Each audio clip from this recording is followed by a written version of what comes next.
Fit here with FBTV. Now we brought Jamahl in because he seems to be a reptilian, and I don't know what is the term for somebody who really likes reptiles. Reptile guru? Nah, that ain't a good one. I'm really big on Brandon and Mark. I said that didn't even go over my head. That just went to the neither here nor there. Get this. I'm about to buy a lizard. I go to PetSmart. I post I'm about to buy a lizard. This man be on my post. Man says, don't buy that lizard. I go, you sure? I'm here. I got that junkie itch. I need this lizard. Don't buy that lizard. Let me call him real quick. You need to go to Morph Mart and get the right lizard. Well, these lizards are alive. What's wrong with these lizards? Them ain't good lizards. Those are bad lizards. Man, you sure? I'm telling you. Go to Morph Mart. Get you a lizard from a breeder. The ones at the store come with problems and they come from meals. I said, oh, they got lizard meals? Bunch of lizards running around humping each other. Ain't that some shit? I said, you know what? Let me take my own advice. Now, if somebody called me and says, Trev, I'm about to get a dog from Susan, I said, well, did you ask this? They said, no, don't get that dog. They would probably listen. I listened, download Morph Mart. I done bought the damn cage. Now I'm looking at an empty cage. I come in here with an empty cage. I'm tight. Because Jamahl and I were at the store. I want this lizard right now. Impulsive. But I don't get the lizard. And as you've seen probably in the other episodes, this is not a bad lizard. At the same time, I have no clue what a good lizard is. That's the truth. I've never had a reptile before. But I said, you know what? Maybe he's right. So I said, you know what? Sorry, buddy. Let me follow his lead. And I found one from a guy named Colton. Now we go get a lizard named Pyro. Now let's go see Pyro. Now look, you see these lizards, right? And now let's go see a lizard. So Jamahl says, man, listen, you don't want to get a lizard. You need to get it from somebody who knows what they're doing. My challenge is I don't know what I'm doing. So I said, maybe he's right. Maybe I should probably listen. So I said, you know what? I get on mobile and I go, wow, look at these lizards. These lizards is the truth. Now look at that lizard. I think he's hungry. His joke is fast too. Now the first time I pick this lizard, I break it to a sweat. I'm nervous as a joker. But now look at that. That looks like a lizard, and he's shedding right now, so he a little light skin. He a little light skin. He got a gut on him too. That belly, boy. Go ahead, man. All of a sudden, he don't want to go back in there. Put him in there. We're gonna repurpose this cage today, and Jamahl's gonna help us learn what that looks like to make this thing basically bioactive. I think it's the term. Yep. So I talked to this guy Colton. I said, man, what should I know? Look at him. He's hungry. Bro, I'm gonna get you the food. You ain't gonna chew on my hand. But we learned about basking. We learned I have corking and the water, and he's just like a donkey. Let me be very clear. Had I went my way, I probably wouldn't have got a good lizard. So Jamahl, what are some things that you would tell people to be mindful of when considering becoming a reptile person or buying a bearded dragon? Making sure that they're doing as much research as possible and not buying on impulse. Because like you said, you had an impulsive thought when you were at PetSmart. No. I thought about it here. I left to go to PetSmart. I was there, like it's happening. But yeah, man, just making sure y'all do as much research as possible before getting these animals, and then making sure you're going through a reputable breeder when getting them. Because when you go, what's something that people should know when buying a bearded dragon, though? Like as far as just anything, bro. I mean, I didn't know that they needed calcium. I didn't know about the UV lights. I didn't know what the temperature thing to be. I didn't know that I needed humidity regulations. I didn't know that the reptile food isn't the best. So they got the little pellet food. You go, that ain't it. No, that ain't These it. jokers, especially early on. One thing I'd say is to know that these guys will live for a very long time. If you take care of them. If you take care of them right. So the average time that Google or, the average pet store will tell you is about 10 years. But these guys can live up to 25 years old. So you'll have them, as long as you take care of them correctly, you'll have them for a very long time. And I'm trying to see if I can get him to about 20. He's like, hey man, what's that lizard doing? Man, he's still rocking. He's still living my best life. So being that what was the first reptile you bought? My own that I kept myself is a ball python. Okay, so you went the snake route. Slithery. Dangerous. Now I will be getting a lizard, but that's what I'm dealing with right now. Snakes. Okay. Okay. And what was your concern? And why were you so concerned with me buying some lizard from the Martyrs Pets? Watch his football. You gonna crush his foot? Because they use the same supplier that Petland was using when I was there, and I know for a fact that was a meal.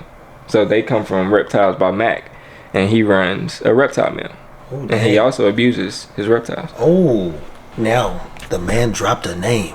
Now I'm all about name dropping if the name needs to be said.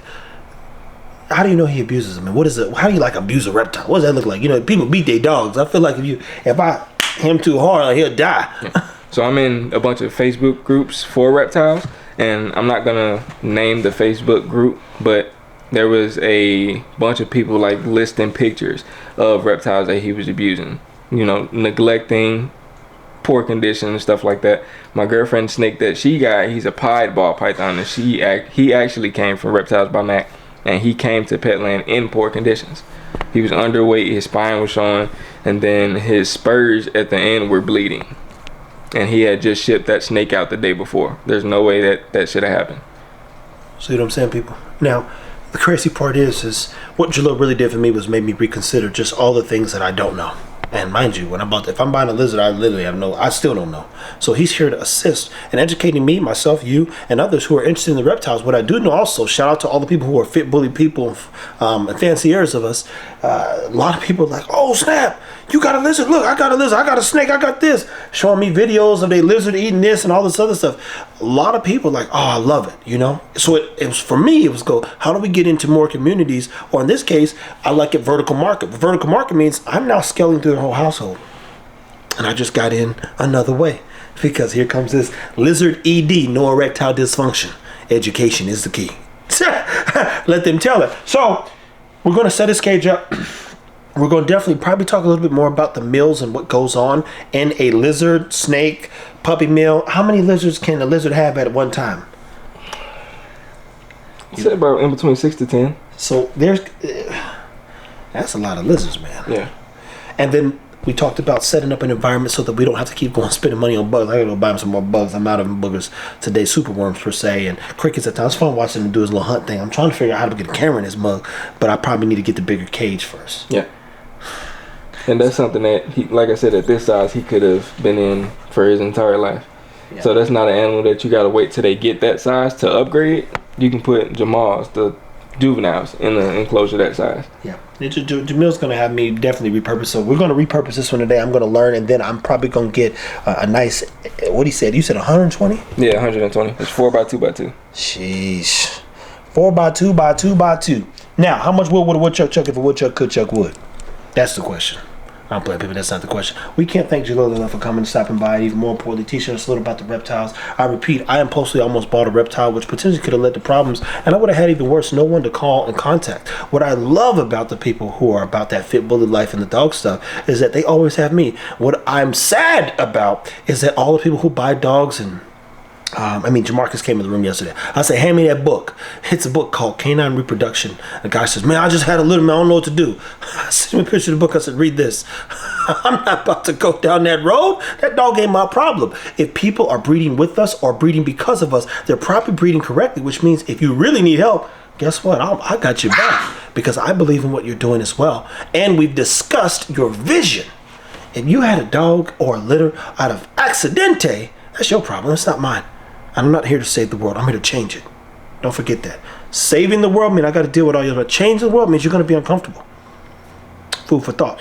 I can't thank him for making me uncomfortable as we wanted to dive into a new space, learn about something that we believe could be advantageous to a lot of people, and even more importantly, just enjoy a new process. You guys forget how refreshing it is to enjoy new processes, and I can't be more grateful that this lizard is taking me down like, oh, I'm clueless.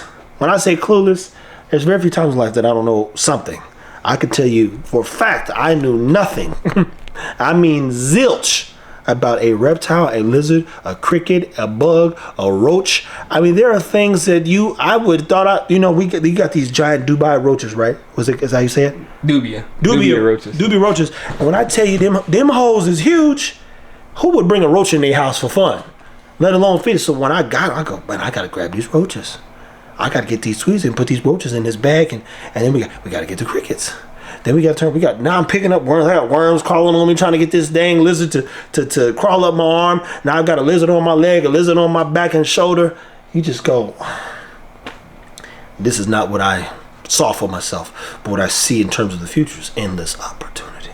So guys, I would say take care of your dogs, but we're talking about lizards today, so take care of your lizards. We're gonna hold about 15, 20 videos gonna come out of Jalil being here as we learn about substrates, feeding, hay. I'm gonna go buy every bug possible so he can talk about the nutrients and challenges and the benefits that lizards get from eating each thing, and what stages they should be eating these things at, and the best greens and fruits and vegetables and connecting, bonding. You see what I'm saying? No fruits. No fruits. No fruits. Let me see. Let me see on my sheet here. No fruits. I got my handy dandy sheet right here. Rarely. You can give them blackberries. No fruits. None. It's too much sugar. Man, that's a dude on there feeding this lizard strawberries. Nope. They're not supposed to. Nope. No fruits at all. None. Well, people, you heard it first, people. Nope. Here, come on now. That's the bench. Look at these guys. I know. Sure. Bunch of donkeys. So anywho, people, stay tuned as always. Take care of your lizards, and we'll talk soon. Thanks, my man.